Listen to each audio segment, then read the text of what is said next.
നവകേരള സദസ്സിന്റെ തുടർച്ചയായ യുവജന മുഖാമുഖത്തിൽ സായാബോട്ട് എന്ന റോബോട്ട് ഹസ്തദാനം ചെയ്താണ് മുഖ്യമന്ത്രി പിണറായി വിജയനെ സ്വീകരിച്ചത്.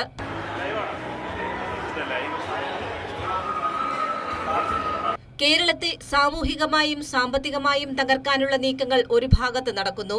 ഇതിനെയെല്ലാം അതിജീവിച്ച് വേണം നമുക്ക് മുന്നേറാൻ. പ്രതിസന്ധികളും വിഷമങ്ങളും ജീവിതത്തിലുണ്ടാകാം. അവയെ അതിജീവിച്ച് മുന്നോട്ടു പോകണമെന്നും മുഖ്യമന്ത്രി യുവാക്കളോട് പറഞ്ഞു.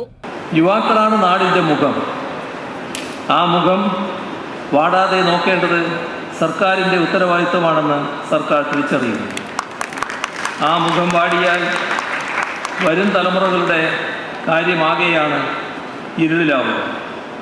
അത് സഹിക്കാൻ കഴിയുന്നില്ല. അതുകൊണ്ട് തന്നെ യുവാക്കൾക്ക് ഏറ്റവും വലിയ കരുതൽ സർക്കാരിൽ നിന്നുണ്ടാകും. കെയ്റയിൽ പോലെയുള്ള നൂതന ഗതാഗത സംവിധാനം നാടിനാവശ്യമാണെന്നും ഇത് ഭാവി തലമുറയെ കരുതിയുള്ള ഇടപെടലാണെന്നും മുഖ്യമന്ത്രി കൂട്ടിച്ചേർത്തു. AI ക്യാമറ സംവിധാനം അത് നടപ്പാക്കിയപ്പോൾ എന്തെല്ലാം പുകരാനുണ്ടായത് എന്ന് നിങ്ങൾ എല്ലാവരുടെയും ശ്രദ്ധയിലുള്ളതാണ്. എന്നാൽ റോഡ് അപകടങ്ങളും ജീവഹാനിയും കാര്യമായി കുറഞ്ഞിട്ടുണ്ട്. മുഖാമുഖത്തിലെ ആദ്യ ചോദ്യം ബേസിൽ ജോസഫിന്റേതായിരുന്നു. സായാബോട്ട് റോബോട്ടും മുഖ്യമന്ത്രിയോട് ചോദ്യം ചോദിച്ചു.